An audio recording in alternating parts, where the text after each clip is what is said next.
the city of St. Louis, you're listening to the Don't Push Pause podcast with your hosts, Justin Johnson and Lindsay Reber.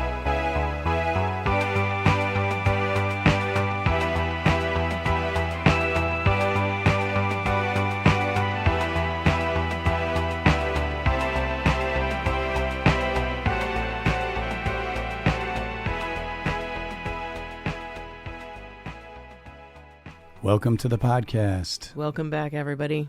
How you doing, Lindsay? You know what? I feel like I'm coming into this episode coming out of a curse, which is appropriate for the movie that we're going to do. I got bit by a dog, got a little sick after that. Justin, I feel like you've been dealing with a lot more than I have. For like 2 months, I had some kind of weird like bone sticking out of my inside of my mouth that it was crazy. I got removed, and then and then I got this like weird summer respiratory thing or early summer respiratory thing for May. So yeah, we've been trying to record this episode for like a month. So we're finally doing it. My voice isn't 100% yet, but and neither is mine. It's well enough, I think, to record. Yeah. And we've been chomping at the bit to do the Blair Witch Project.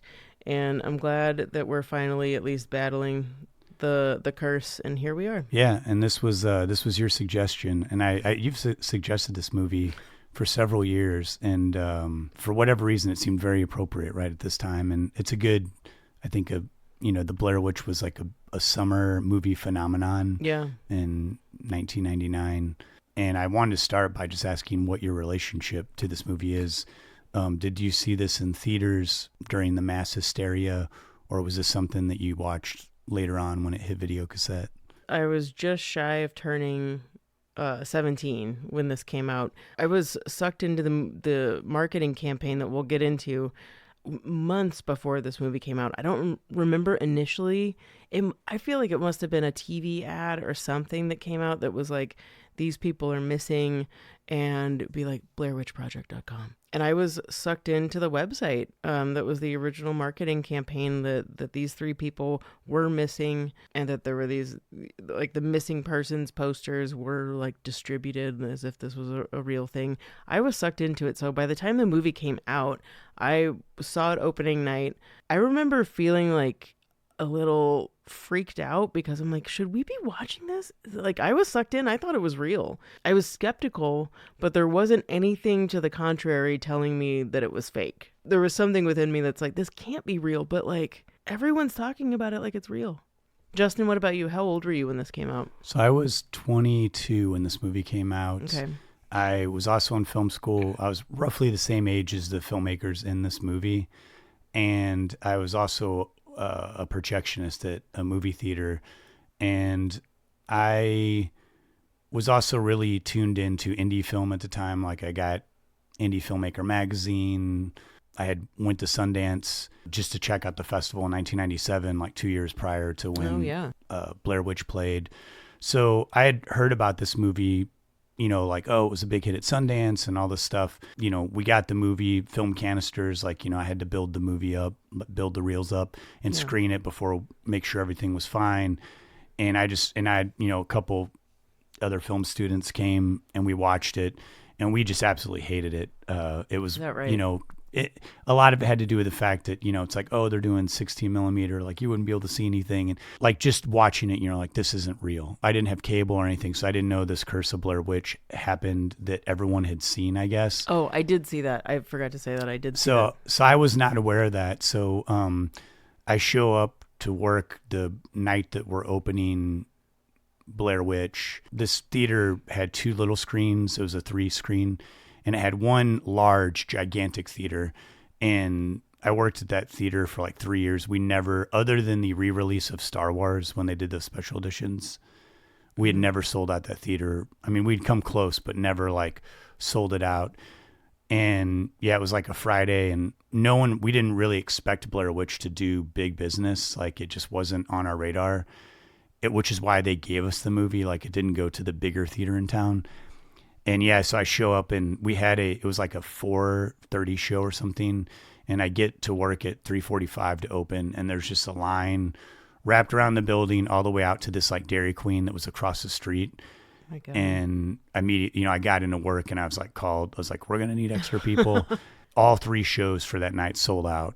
And I was living in Carbondale going to school, and it's a very small town in and of itself, but people had traveled from all these tiny, tiny farm towns, like 30, 40 miles.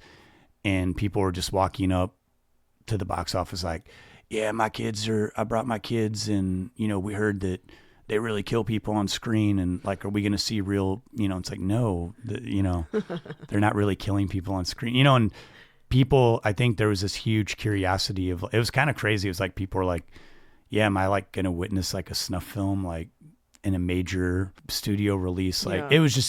it was wild. But then a few days later, I'd found out about Curse of Blair Witch had played, and all these people had seen this promotional material. It was like a fake documentary. Yeah, it's like a fake documentary that was more about the missing people, not necessarily about the found footage. But it was wild, the reactions. It's like there were, college kids that were drunk that came in for late night shows and were like running out and puking because of the shaky camera. I mean, people would leave. We'd always have walkouts because people would be like, yeah, this is like, it's giving me a headache. But then we also had like younger people coming in that were just like terrified. They were like coming out to get popcorn. It's like, this is the scariest movie I've ever seen. So you're witnessing this phenomenon. And these happen, once every 3 or 4 years, 5 years, a movie hits like Juno or something. And even right now we have 2 horror movies at the box office, like Backrooms and Obsession, which were made by YouTubers who had small budgets, and these movies have made over $100 million each, which is just crazy, you know? And so it reminded me of Blair Witch in that time period where it's like this movie was made for a very small amount, and through buzz and marketing, and then it actually being a good movie drove like all these people to the theater. And then of course, even when this movie came out on video cassette, which I think is the way to watch this movie, like watching it in theaters, the aspect ratio is very small. And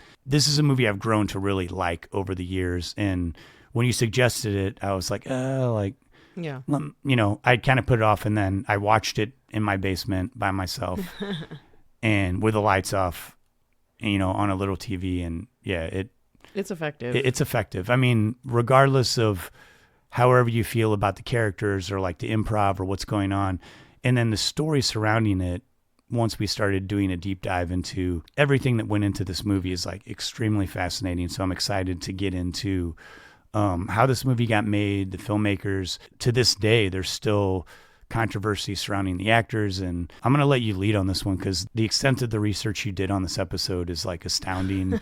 The notes that you've configured here are just extremely impressive. Kind of blew me away here. So I would really love you to lead us into kind of how this movie came about and the history of what's happened to these actors who, essentially had their lives altered. And I don't really know there's another movie or situation where this has happened. It's kind of very unique in the history of film. And also, if you're a new listener starting to check out our back catalog, we've altered things a little bit. Like we used to do these picks of the week and Murray moments. In the last year, we've kind of changed our format. We've kind of dropped some of that stuff and just focusing on our main feature. But Lindsay, you've always written a synopsis of what the movie's about. So that way, in the event that someone hasn't seen these, most of the movies we cover over 20 years old, but people are still discovering, you just said your girlfriend had never seen this movie. Yeah. And now she's like, Blair Witch Project, best movie of 2026. Yeah. And that's fantastic. I love it when people are finding old movies and they embrace them. And so in the event that you're listening, you don't know anything about Blair Witch, Lindsay, could you just tell us what this movie's about before we get into the backstory? The Blair Witch Project is a landmark found footage film that presents itself with recovered footage from a doomed documentary crew, that consisting of Heather, Mike, and Josh. Together, they traveled to the Black Hills Forest near Burkittsville, Maryland, to create a documentary about a local legend named the Blair Witch. The legend, rooted in centuries of local folklore about a woman accused of witchcraft by the townspeople of Blair and banished to the wilderness. In the years that followed, the area became linked to child disappearances, brutal murders, unexplained occurrences, and ultimately the abandonment of the entire town itself. Despite the weight of their gear and the unsettling stories they've collected from local residents, Heather, Mike, and Josh enter the woods with enthusiasm and confidence. What begins as a student documentary soon becomes a desperate struggle for direction, sanity, and the survival of these filmmakers as they find themselves lost in a forest that seems unwilling to let them leave. It's really hard to like kind of quantify like how unique this was at the time. I mean, there's, we'll go into it, but this movie clearly sparked just like an avalanche of like found footage movies that have been different variations over the years. But when this came out, the idea of like recovered footage, they were working on this project, and what are we watching exactly, and you don't really know that there really, at the time this movie came out, is a very simple story of like, yeah, this is the footage that we found. I mean, they don't even say like, and this company strung it together, anything like that. Like the movie just opens with, in 1994, 3 filmmakers were looking for Blair Witch, and they, and it's just disappeared. Called the Blair Witch Project, which is okay. That's what they were sent out to do. So there is a little bit of like vagueness and like mystery that went on. Yeah, there's no credits rolled before it. And also like accompanied by this idea of found footage, which is like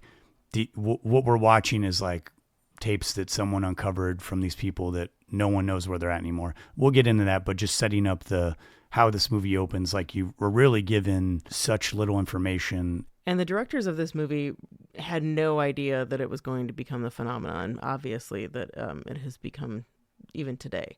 Daniel Myrick and Eduardo Sanchez were film students out of University of Central Florida. They both loved horror, but especially the like 1970s kind, the kind that I can get down with, like The Omen, and like we love The Exorcist, The Shining. So the movies that really, you gotta watch them. You gotta really be locked into the story. So they kind of found a kinship with each other, and they, of course, watched each other's films, liked what each other did, and had this original concept that is said to have originated around 1991, coming out of the love of those type of movies and kind of a fear of documentaries that felt too real. Where you really felt like you were in it. And we were coming off of like the mid 90s when we could watch O.J. Simpson run away from the police, where like true crime was right in front of our face. We were kind of primed for this idea without even really knowing it. So with this kind of fear, and another like innate fear of just human nature, whether it's horror movies or being lost in the woods, that's kind of where this started.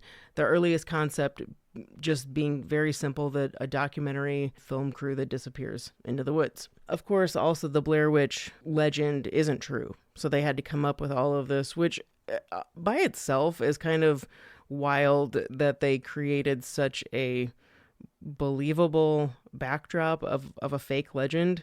The Curse of the Blair Witch, the fake documentary, while it is a little bit of a snooze fest, that was the original intention of the Blair Witch Project. But the fact that there's all of this history that's completely fake is pretty impressive. So the earliest concept, based in this psychological horror where you're stuck in the middle of the woods and something is just out there messing with you.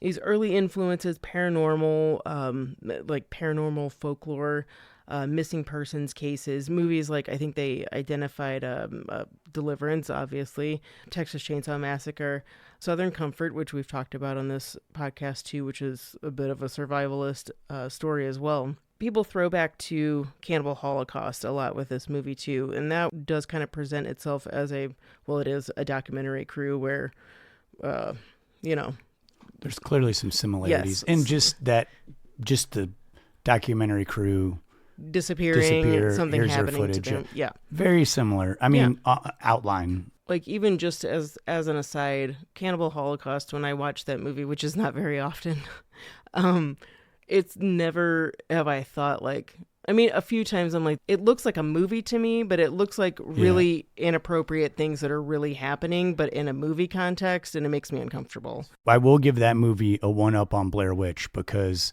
that movie, the filmmakers had to appear in court, with actors, or the controversy was like, did people actually get killed in the making of this movie? Yeah. And it was banned in like so many countries. To this day, it's a brutal watch. There's certain movies where it's like they're unpleasant to me, but like I'm glad that they exist, and I'm glad that they're out there. Someone was like, I'm pushing it the envelope as far as I can, like just really going to punish my audience. Any movie where you can remember what you were doing and how you felt the first time you saw a movie generally has some type of like impact. Yeah. But I do think that in relation to Blair Witch, why Blair Witch was so successful following this sort of same outline is that there's nothing in Blair Witch that's like holding an onion to your eye. I mean, there's terror, there's intensity, there's thrills, there's anxiety, but there's nothing in it that's outright like, oh my God, like this is so bleak, I can't handle it anymore. This is just like painful to watch, like someone getting brutalized. Well, it's almost like you're waiting for something to happen, and the waiting of it is giving you anxiety as you're watching these people have anxiety about this situation that they seem to not find their way out of. And it's just a very large demonstration of the less is more. Like, sometimes what we don't see is more scarier than showing me the monster on screen, like showing me darkness and hearing sounds and making me think whatever's out there is going to make my skin crawl, but I can't see it. Sometimes can be more terrifying. I think Blair Witch really, that's where it's most successful, in like not showing us everything, insinuating things, or like us hearing something in the distance, or like someone reacting to something, a character reacting to something that the audience isn't seeing. There are many memorable scenes in this movie, but one where Heather's running and she's like, "What the fuck is that?" And you don't see it. But she does see something. There's someone that's working on the movie that's in, I think, like all white long johns and looks crazy. She can see it and she can't really make out what it is, but we don't. And her real terror that you feel from her is like, it is real. Going back to how this movie was like produced and made, I always kind of thought that it was written like, this is exactly what we're doing. It's going to be found footage. We're distinctly making this footage of them out in the woods, like that's the movie. And the biggest surprise to me in us doing this research was that wasn't the case. This kind of tiny portion of what was going to be almost like a fake documentary of sorts, and then as things started progressing and they were making the movie, this became like a movie in the editing, like they were changing things. But what was the original intent of this movie? Like when they first started, what was the path that they were headed toward? It was more interview based. So a lot of interviewing the townsfolk, which we do see in the beginning of the movie, kind of establishing where we are in Burkittsville, talking to townspeople about, what they've heard about the Blair Witch. So much of the of that footage that was supposed to be what was originally called the Black Hills Project. All of that, when they had all of this filmed, which was, there was some that was filmed by the two directors, but a lot of that, even the interview footage, was done by Heather, Mike, and Josh, the cast. And we should get into how those three became involved in this movie, but the movie started out with a really non-traditional script. It was really like a 35-page outline. The directors had a direction where they wanted to go, of course, but this started out as an intentionally improv script, like the cast was going to make it up. So the casting process was extremely important. Not that it's not for a lot of movies, but you're casting this, you have to cast people that can make up a story, basically, given just a guideline. Knowing that the cast didn't have a full script, they had always intended for this to be a guided production, but the directors were only going to drop vague hints as to character motivations and that sort of thing for the actors. There was an ending for this the whole time, but like, while the ending for this movie is pretty like the most intense thing to happen, the actors had no idea that was going to happen. So before we get into all the meat and potatoes of actually filming, the audition, the casting call went out in an ad in Backstage Magazine that a lot of people showed up for, knowing that this was going to be an improv script. But if I saw that, I'm not an improv actor. That is not something that would really, it's exciting to think about, but the pressure, I can't imagine going into that and being like one of 3 people that we're going to give you a guideline. We need you to riff off of that and create your own story, basically. Yeah, and I also read too that a lot of people showed up because I guess in Backstage magazine, there's a lot of listings for films, shorts. Some of them were student films, but almost none of it was like paid. And this actually said you would be paid for 3 weeks of work, which I guess at the time, a lot of independent actors said that was pretty rare to see actual. So people are like, wait, I'm going to get paid for this, And then I guess some people were like, this isn't a trick, is it? Like they're gonna... Well, it was lined out at the like audition room door. There was this piece of paper that said, you are about to read for the most unpleasant, demanding project of your career. If you're cast in this movie, we're going to drag you into the woods for 7 days of hell, 168 hours of real-time improvised torment. And we're not kidding. So if you're not serious about this project, then you're wasting your time and ours. Pretty badass post, really. Okay. I mean, like that's... You're going to really... Okay, then if you're in here and you're not going to do this, then get out. Sounds interesting. I mean, it would have piqued my interest if I was aspiring actor, And they were told up front that not only being improvised, you're going to be camping, you're going to be out in the woods, you're going to be out there with strangers. You're not going to have a crew around you. The film crew is not going to, well, the cast is the film crew. The directors are going to be a quarter mile away while you're filming. You're going to have limited food. There was, I think, fruit and protein bars and water. They always had water, but there was limited food. And you must be okay, obviously, with being scared. And you're not going to be prepped for when you're going to be scared. One thing that I thought was really interesting as far as like provisions, they start out with the cast said, we had snacks and stuff like that. But as they went on, and they were only out there for 8 days. I mean, 8 days is a long time when you're camping, but they said that each day started to get less and less food. They always had water, but by the end, it was like down to 1 protein bar and like a banana that they had to split. Of course, they're not going to know that, but in advance, but they were game for all of this. These particular actors, also Heather, Mike, and Josh were their names. I think their original, like the cast for reading this was like Jane, Bill, and John, something really generic. But from what I understand, it was kind of always the idea that we were going to use everyone's real names. You had to have this ability to stay in character under stress, being really comfortable with improvisational acting for 24/7. And the idea of improving something that's dramatic seems way harder than something that's funny, which is commonly like what we see. So that's why the cast was chosen, was because these 3 people at the end of this whole casting process, which they were pretty intense about, these were the people we were left with. And the directors say that hiring Heather Donahue was probably the number 1 best decision that they made, which, I mean, for what everyone went through, it's nice to hear them say that about Heather, because I think she got shit on the most in some negative stuff about this movie. One thing that the actors didn't realize that was going to become such a big thing later would be the use of their real names. No one really thought that it was a big deal to use their real names. They also didn't think that this was going to be a big movie. None of them were in a union, so no one really balked at the idea of the contracts they were signing. And initially, and we're going to come back to this, initially their contracts were, you're going to get paid, I think it was like $500 per week of work, which I think I've heard up to like, they were paid like $1,000 each for their filming, for this filming time. And that if the movie ever made over $1 million, they'd have a 1% mark. No one really thought that was going to happen, but they did sign over the usage of their names in this movie as if they are the real people in this. Despite the end of the movie saying everything is fictional in here, the movie's presented as something that really happened to these people by their exact names. Remembering that is going to be important when we get to the release of this movie.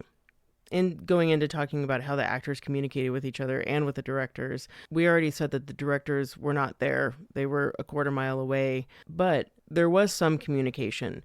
But when I say communication, I mean like the directors would drop a milk crate with an orange bicycle flag so the cast could find it, and there would be these small canisters in there that were specifically for each character. They had like secret instructions that they weren't allowed to show the other actor, like a motivation or like not like a giant one page of information. It was just like, today Mike's gonna say he wants to go south, or today Heather's going to get mad.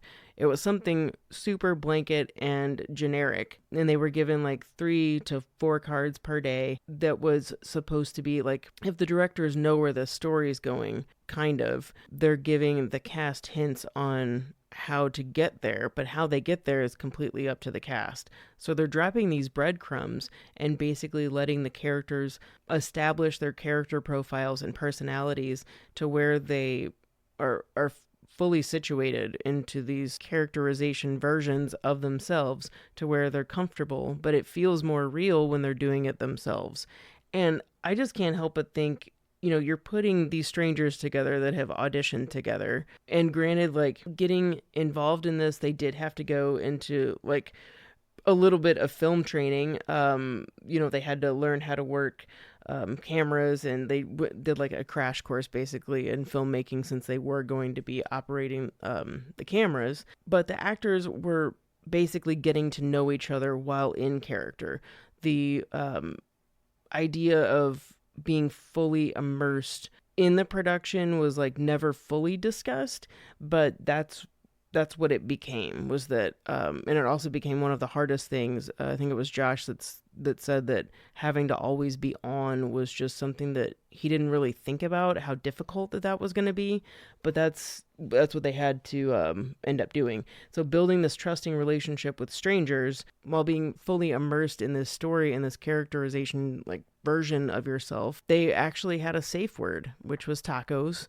When you're 24/7 involved, if someone felt like they needed to break character, or if something wasn't working, or if it felt like someone was getting pissed, or like something wasn't going the right way because they are acting, that person had to say tacos, and then like the 2 other people had to say taco back in order for the scene to break. And then they talk about what's going on. The cameras go off. Or if the directors knew something that was going on, they would yell tacos from a ways away.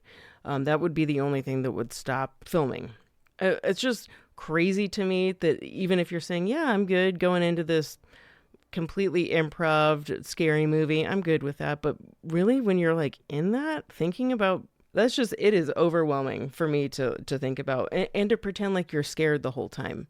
And not only are we, going through this film training on how to work these cameras, which gave us some great moments that we didn't even know were going to happen. Like the close-up shot of Heather when she's having a breakdown towards the end of the movie.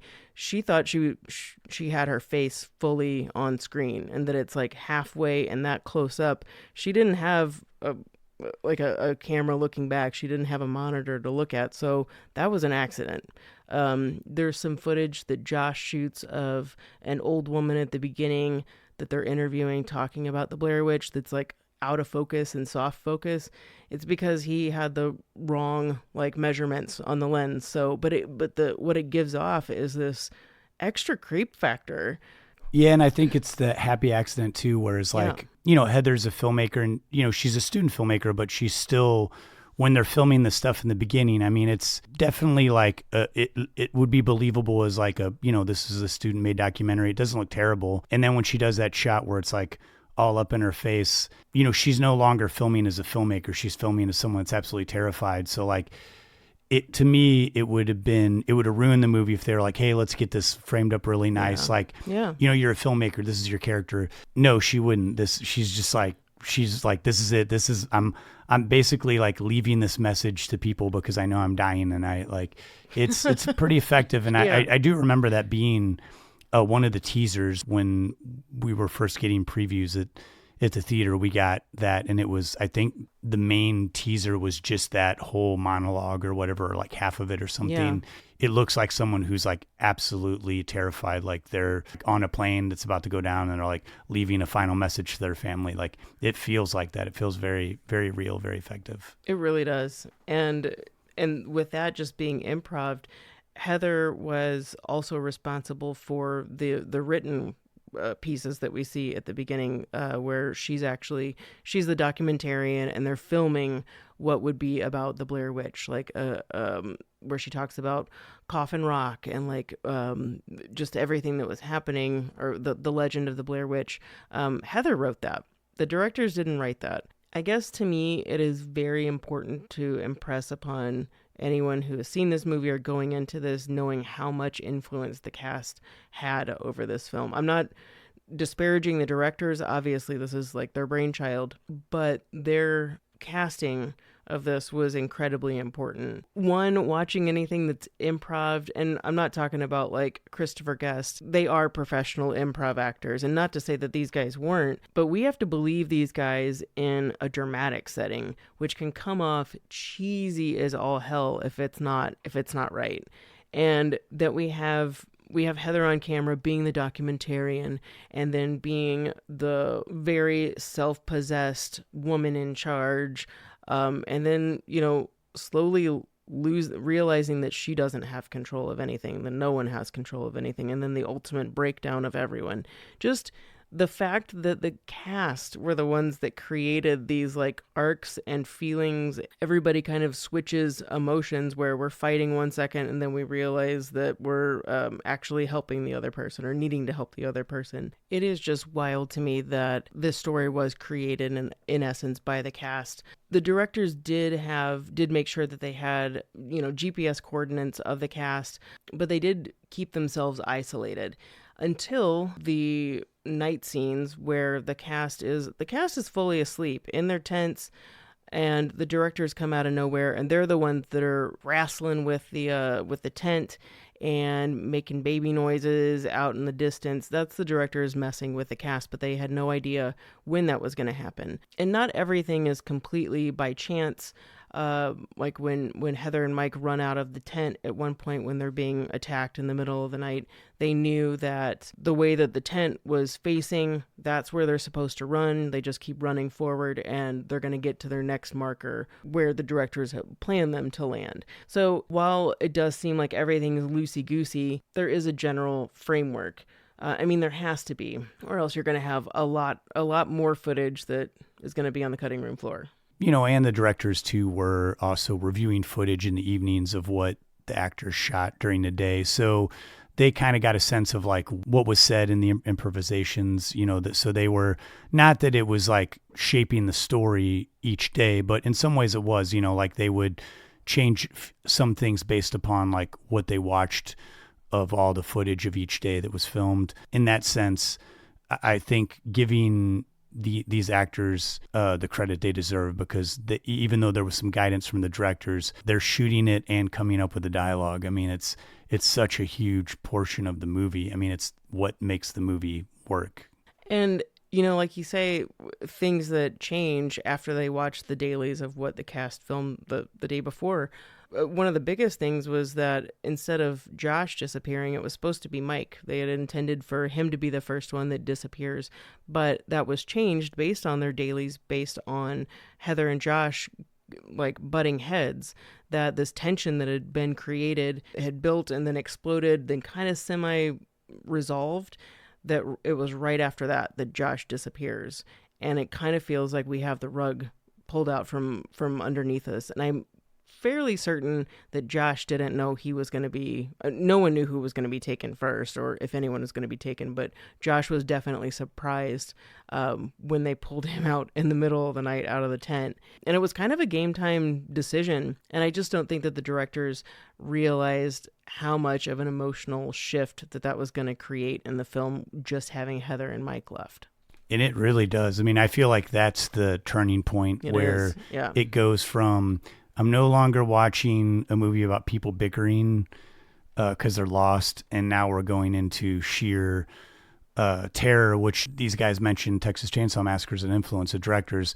The last 20 minutes of this do remind me of Texas Chainsaw, 25 minutes, where, it's more of a visceral experience. Like it's just someone trying to survive and like get out of a situation. There's no more like questioning things or like deliberating or like trying to come up with a plan. It's just sheer like instinct and like you're in survival mode. There's one nugget that Mike Williams said when they're running out of the tent and right before they discover the house. Mike says, "Oh shit, it's a house." And he said, that's the one time that I break character and I'm myself, because we had no idea that there was going to be a house that we were going to stumble upon. So he says that, and it's like, it really is. After the house is seen, I feel I just throw my hands up and I'm like, I have no idea what in the hell is going to happen right now, but I know I have chills and I'm genuinely scared for these people right now. The first viewing of this movie, if you don't know what's going to happen, you kind of forget that it's just a movie by this point, if you haven't already anyway. So I know we've talked a lot about the filming in the woods, everything that happened in the woods, but can you believe that all this footage that they shot was really only intended to be about 30 minutes? That was intended for the original cut, what they had, this Black Forest Hills project. But it wasn't until they got all of this footage that they realized, wait a second, we're like trying to cut together what would later be Curse of the Blair Witch fake documentary footage with the found footage in the woods. They realized when they were cutting back and forth that they were like, I don't ever want to leave the woods, and it lost momentum. So based on what the cast shot and just everything that they experienced together, that was the most engrossing thing. And we're like, okay, we have to completely rework and retool how we're going to edit this movie together. I cannot even imagine this movie, that being a third of the movie and the rest being the interview stuff, which is great and very interesting if you want to do a deep dive on the Blair Witch. But this game time decision of the final few hours of editing being like, yeah, we're changing everything. And if you've watched Curse of Blair Witch, which I did, at first time I'd ever seen it was, recently when we started doing this research, and God, I can't imagine that being, if that first off, that movie wouldn't have played in theaters. No. I mean, me hearing people talk about them missing isn't as scary as just words coming up on screen. Like, yeah, these guys are missing. Here's their footage. Like Curse of Blair Witch is more about them missing than it is about the Blair Witch or about the found footage. The only thing that I do feel like we do miss in the way that they cut the movie, which is fine, is that now that we've researched more and I've learned more about the lore of the Blair Witch. Yeah. In the beginning of this movie, after I've watched it a few times, it's like, oh, okay, I'm listening to more about what these people are saying when they're interviewing these tidbits of like people in the small town. The story's coming out more, whereas like that's the only thing I wish there was more of, is like, would it be more scary if I knew more about the Blair Witch before the movie started? I don't know. Scary stuff does start to happen, and maybe that's why the movie's scary, is because you're just like, what they just hear this like folk tale. We've heard a million of them, and everyone's like, oh yeah, I think my nephew's cousin, something happened to them in the woods, like, the way urban legends grow. So maybe it was better that wasn't there, but now that there is so much information on the quote unquote Blair Witch that was written in and created that didn't make the cut, didn't make it into the movie. But it's still like the lore is kind of creepy, the stories, and you get a little bit of that from the interviews in the beginning. But again, it's like, because they're doing a behind the scenes of them too, I'm more connected to like, oh, what are these guys doing when they're in the hotel room and they're at the grocery store? That's more interesting than when they start filming locals talking about stuff that I've never heard of, and there's no clear story yet. I mean, she gives an example later on, she's narrating, but by the time we get to the woods, the wheels come off pretty quickly and they're not talking about Blair Witch anymore.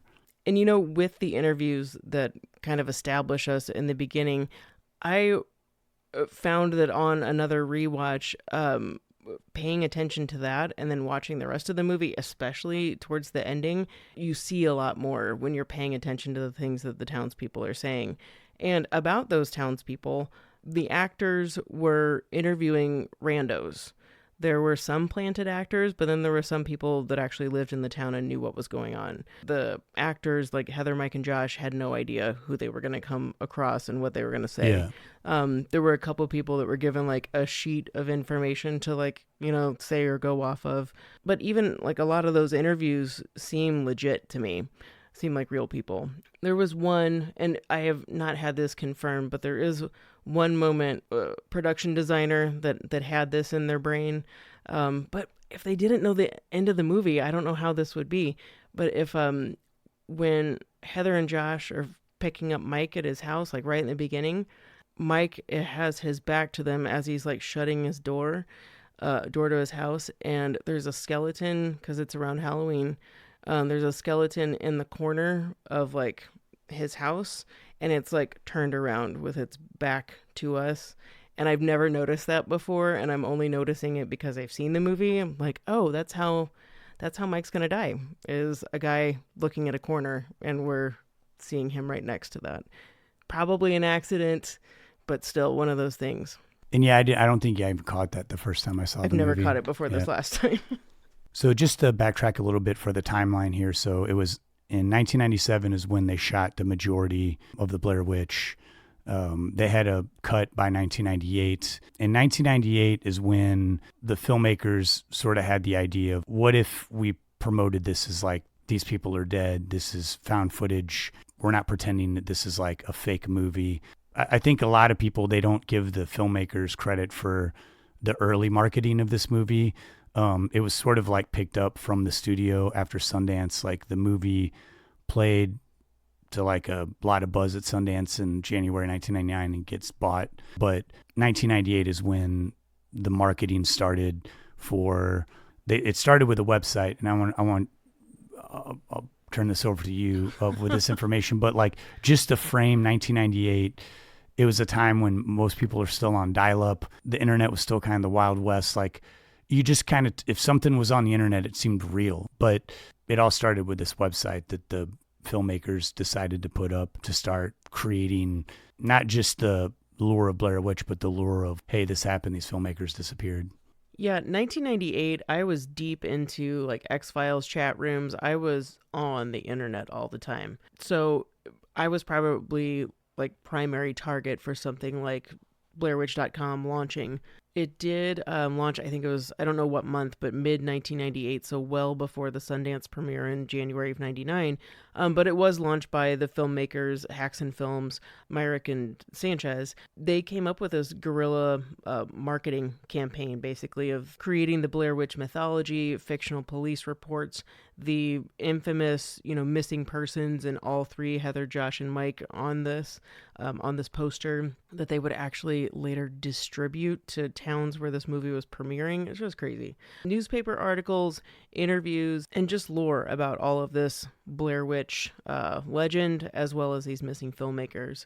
With this initial push, this did create quite a buzz. Initially, it was like a few, I don't want to say a couple 100,000, but it was getting traction and getting enough buzz that it was picked up to play at Sundance. And a movie like Blair Witch that has this grassroots marketing campaign, a huge buzz around it, that is going to be something that is Sundance like eye candy.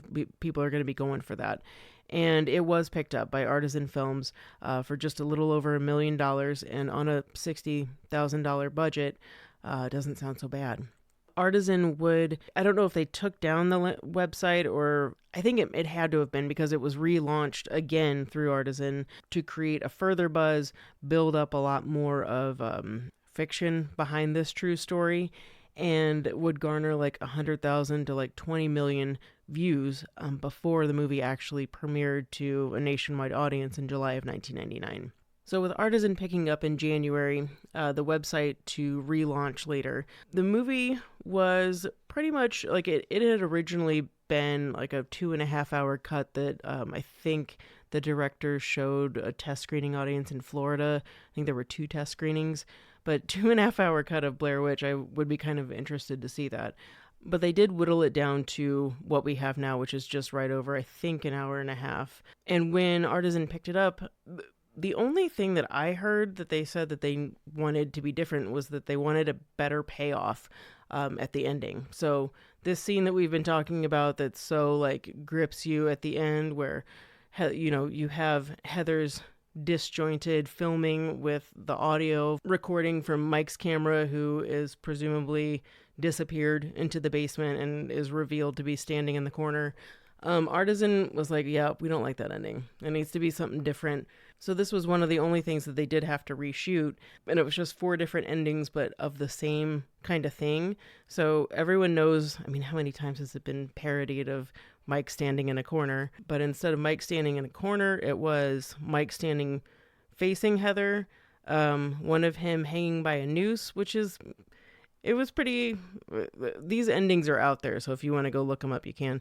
Noose, and then one other one was him levitating, which is pretty jarring to see, and maybe had I not seen it initially, would have had a pretty intense effect. Or he's either like levitating or like bound up in like twigs and like kind of, but still in the same corner in the basement. So they shot all of these endings, and they screened it and found that none of them had as good of an effect as Mike standing in the corner with his back to Heather. So Artisan went ahead with the original ending after doing that. The movie would go on to premiere July 30th of 1999, preceded 2 weeks before by the Sci-Fi Channel airing Curse of the Blair Witch. This was where any freak like me that was on the internet being like, are these people really dead? Who are they? Oh my God, oh my God. IMDb saying that these people, Heather, Mike, and Josh were missing, presumed dead. Like, what? This is a true story? Are you really? We're going to watch these people. These people are dead or missing, whatever. I was sucked into this and seeing Curse of the Blair Witch. Why am I going to assume that this documentary, in quotes, is fake? It's so wild. And also knowing after the fact that everything in Curse of the Blair Witch was originally supposed to be part of the movie, like, makes the whole idea of the conception of this movie and just the lore and legend behind it so much bigger than even watching the movie that you realize what was all behind it. To kind of jump forward a little bit of people's reaction to this movie, so it's presented as real. They don't release it during October. They're not pushing this as a horror film. The movie did finish filming on Halloween night. That's wild. For fun fact. But they released this in July. So I think, and that's even smarter in the sense of like, if it was just presented as a horror film and like have a Halloween or October release, I don't think it would be done as big business, because people weren't coming because they wanted to see something about a witch.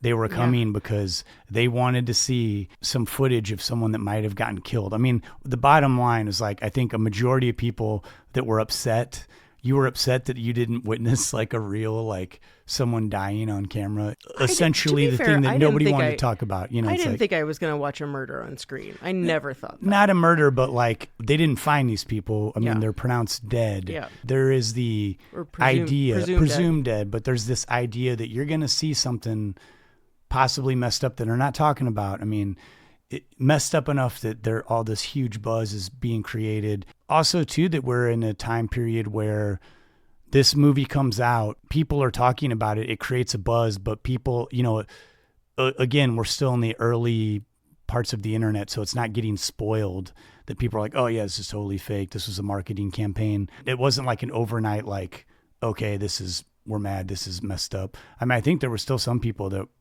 were like, no, this is still real.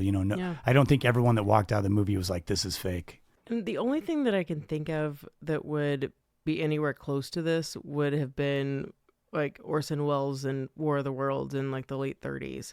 That created like a giant widespread panic. People thought that aliens were descending upon the country.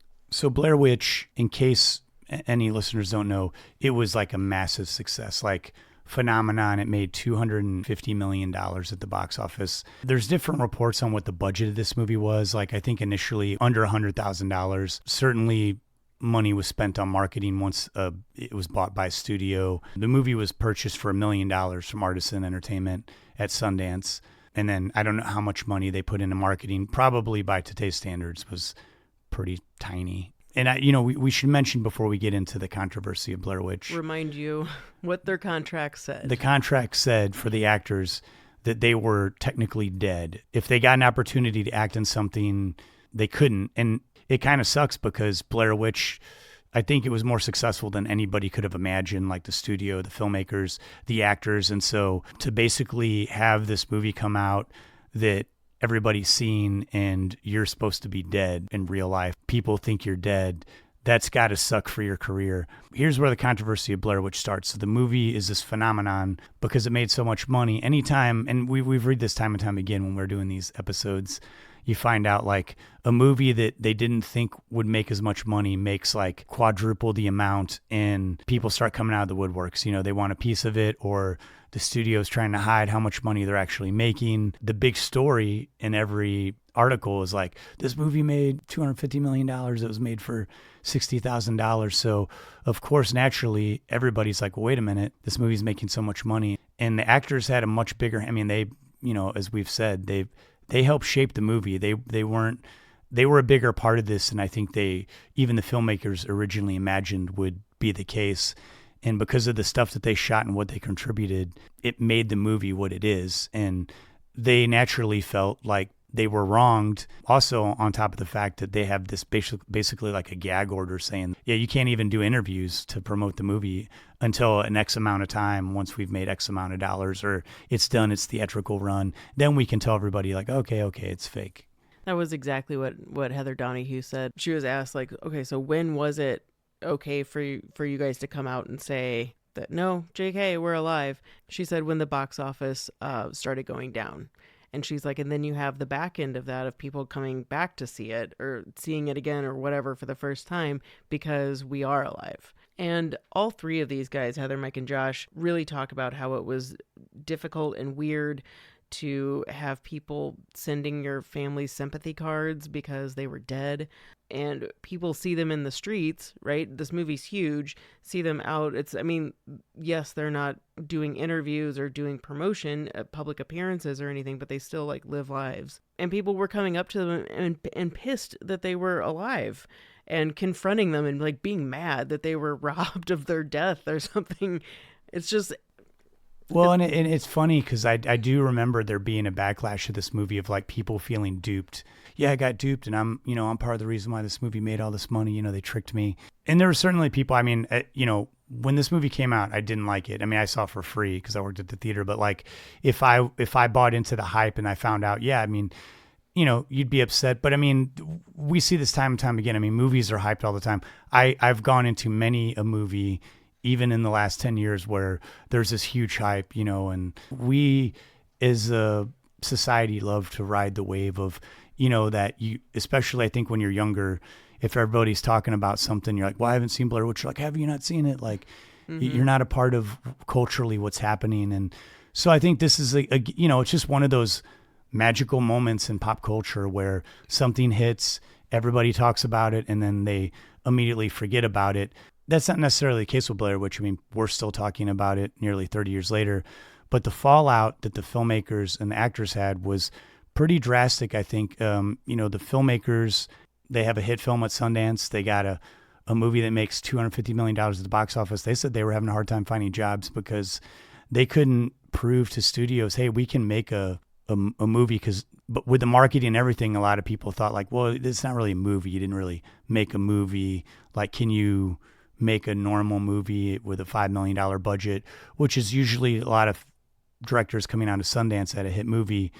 A studio would take a chance on them. They'd usually get like a $3 to $5 million budget to make something a little bit bigger and polished and then, move their way up. But these guys, I think eventually got a few projects off the ground, but like their names weren't out there as much as like Kevin Smith with Clerks or like Quentin Tarantino, Reservoir Dogs, or Steven Soderbergh, these names that you would hear out of Sundance versus these guys. It really is something when you think about that Blair Witch not only broke the mold for popularizing found footage films, but also not being too great to the people who made it. Not only Myrick and Sanchez, those guys, I've never really heard them.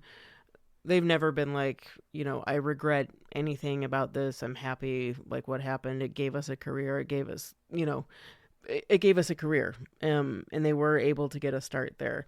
I think for the actors, I just really feel for them. They didn't have any union representation. They weren't allowed to be involved with any of the promotion, like we already said. And I mean, not to bring it down to money, but like these guys had so much involvement with this movie. When your original contract was any profits over 1 million, you get 1%.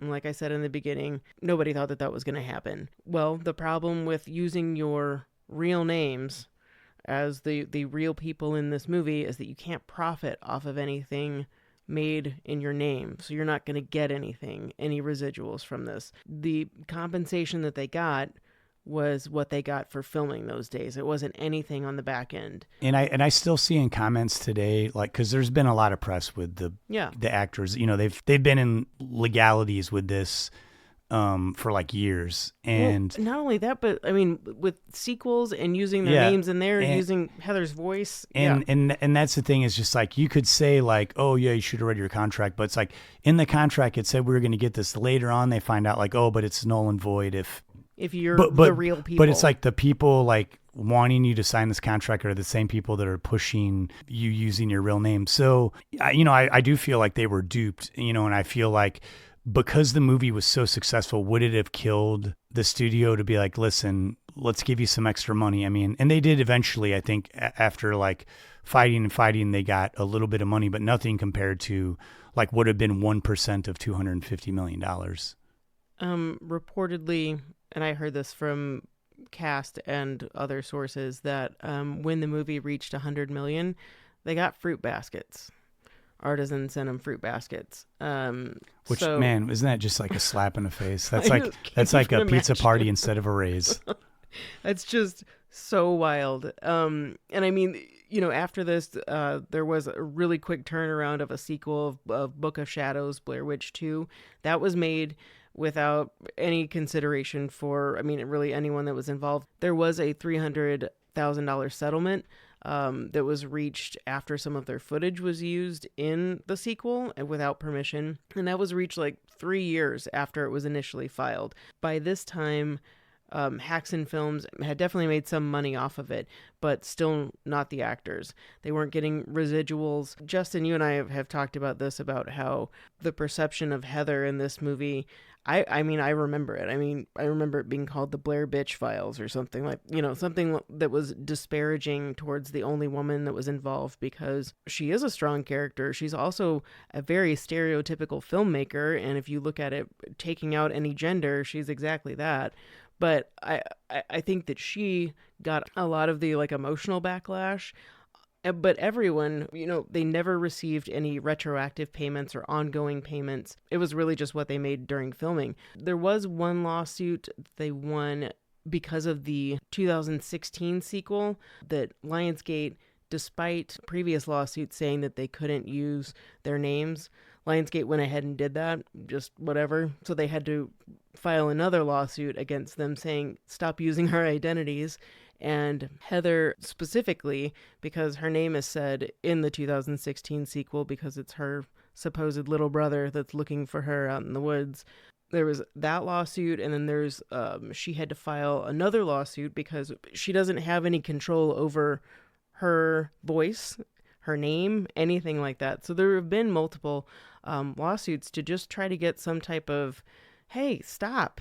Josh, Mike, and Heather were emotionally affected by this movie, so much so that, I don't think it was until like 2013, 2015 that they started really talking about this. In 2024, Lionsgate initially announced a reboot then that none of them were involved with, and yet again, everybody felt exploited again and just felt blindsided, like, for real, again? And they went after Lionsgate again and were demanding retroactive residuals, but also to be involved with this project, including anything moving forward, any prequels, any spinoffs, anything like that. In 2024, Lionsgate did try to get away with it one more time without the involvement of everyone else, and they felt blindsided.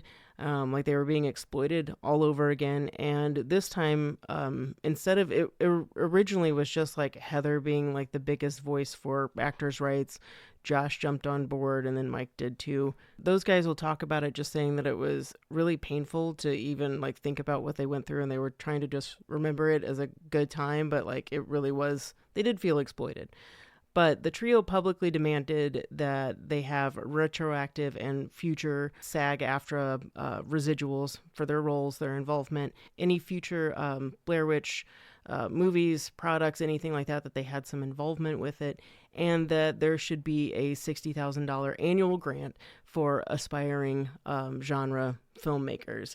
I think that that's pretty cool to throw that in too. And as a part of that grant, saying that Lionsgate wouldn't end up owning any of the rights of that project. They doubled down when they released that public statement when Myrick and Sanchez got involved, as well as the three original producers, saying that, I'm going to go ahead and read their statement because I kind of liked it. They said, as we near the 25th anniversary of the Blair Witch Project, our pride in the story world we created and the film we produced is reaffirmed by the recent announcement of a reboot by horror icons Jason Blum and James Wan. While we, the original filmmakers, respect Lionsgate right to monetize the intellectual property as it sees fits, we must highlight the significant contributions of the original cast, Donahue, Leonard, and Williams, as the literal faces of what has become a franchise. Their likenesses, voices, and real names are inseparably tied to the Blair Witch Project. Their unique contributions not only define the film's authenticity, but continue to resonate with audiences around the world. And we celebrate the film's legacy, and equally, we believe the actors deserve to be celebrated for enduring the association with the franchise.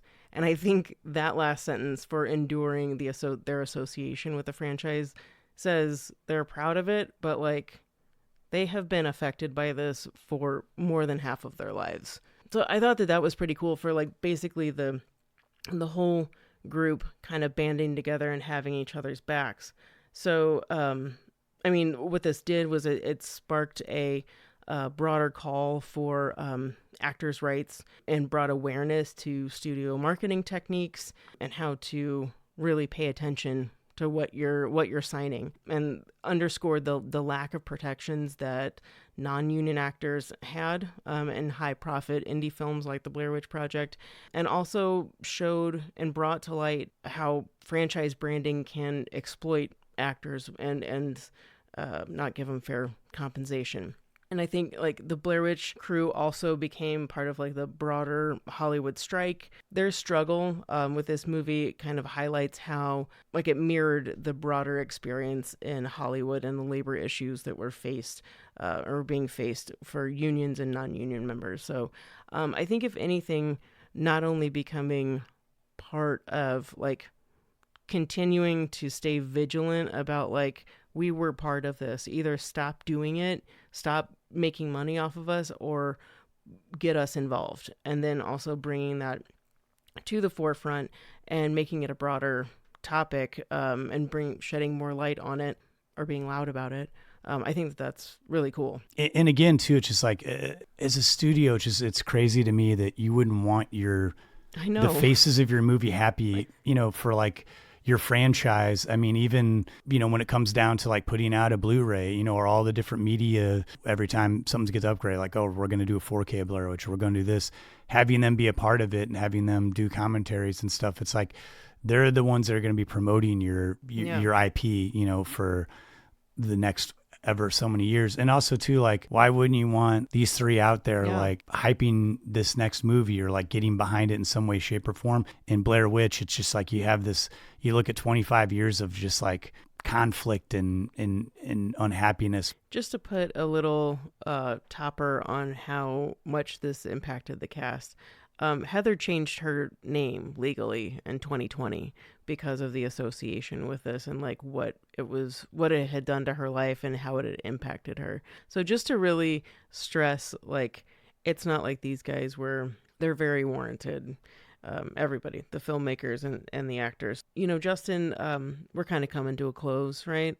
The way that this movie was made couldn't be done today with the marketing and everything behind it. But how do you think social media could play a part in this? Because it seems like that's the way that this movie was used to market. I mean, internet, social media.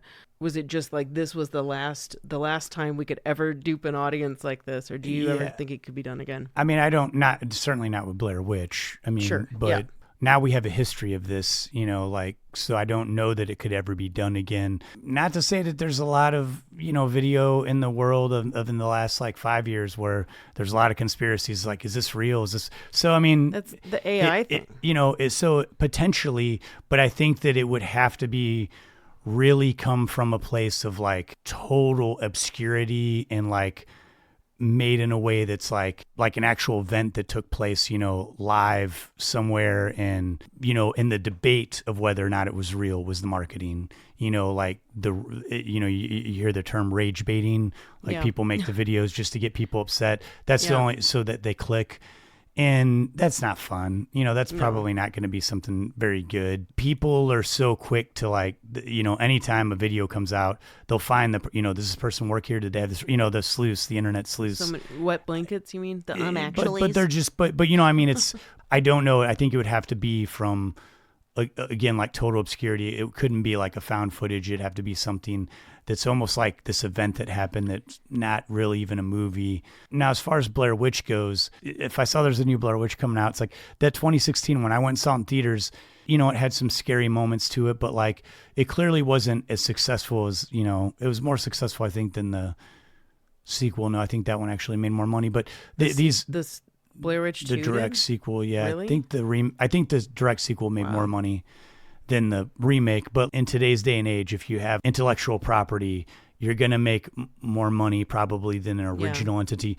Now, we've got certain filmmakers out there right now, 2026, 2 original movies beating out IPs, but it's such a rare thing. The story isn't even how good the movies are. It's can you believe this is happening right now? Yeah. I have another question for you. How did you feel about having a glimpse of the Blair Witch in 2016 in that version? Actually seeing it, because you don't see anything in the original. Did you feel or finally? Not really. I don't think actually seeing the Blair Witch has ever been what the movie. Now the sequel, they tried to do that a little bit. Blair Witch Book of Shadows is really, really bad. Yeah. And it was trying to do the whole the media buzz, around the Blair Witch tapes, and it was still trying to live in that world, but I think you would have had to make that the whole movie, not it would almost been better to make that a documentary and then go into another layer of have it be a fourth wall movie, just the entire movie is commenting on how it was fake and then have something New Nightmare happen. Yeah, exactly. Right. New Nightmare, where it's and then essentially because of the Blair Witch movie, somebody committed a crime. There we go. That was or they tried to go out and do something and then they got lost. Something that is a fourth wall movie where it's just but that movie they tried to comment on Blair Witch, but then basically just do another movie where people go out in the woods and they, Yeah. 2016 one was fine. It was something that I went and saw and I was okay, it was scary. Generally, when there's a reboot of anything these days, it's hard for me to go to the theaters to see it. I mean, I'll usually wait and see if people are telling me this was just the worst of the worst. Now I did miss out on Faces of Death in theaters because, I didn't know that there was this other element to it, and that movie snuck past me. So I don't know, maybe the new Blair Witch will pivot in a way that is something a little fresh like they did with Faces of Death. Interesting. We're just giving out all the ideas right now. So Lionsgate, just give us a call sometime. Or don't, actually, the way that you... Yeah. I don't think they're going to call us for ideas if they couldn't even help out the people that made the first one such a big success. That was such a Heather Donahue answer, Justin. Yeah. So anyway, that's all we have for the Blair Witch. My voice mostly held up, I think. I don't know. We'll see when I go to output this. We don't have anything lined up yet for our next episode. As you probably, if you followed us for a while, we used to pretty consistently put out an episode a month, and that's just gotten difficult in the last few years. with life and everything. So, but we still doing well until the curse hit us and we kept getting sick or having weird injuries. We were hoping to have another episode after this right away, but we took us weeks to just get in here to be able to do this one because of all these sicknesses and stuff. So hopefully we'll announce soon what our next movie will be, and hopefully we'll get another one out during the summer. But we hope you've enjoyed this episode. And if you haven't seen Blair Witch in a while, I'll just go on record to say I was a hater. I was an early hater of this movie, but rewatching it the last few weeks in my basement on a television, it's really grown on me. And I do think that there's like a good 25, 30 minutes in there that has some like legitimate scares. For me, this movie hits totally different than it did when it originally came out. I was, like I said, bought into the hype. I was like freaked out. I wouldn't say like terrified, but I was like freaked out by it. And now watching it, I am so affected by the anxiety, impending doom, and like Heather's confessional. The amount of sadness in that like is really hits you. And when I realized that on my first rewatch, it made me like kind of upset at thinking about how many times it's been parodied, because she gives an incredible performance there.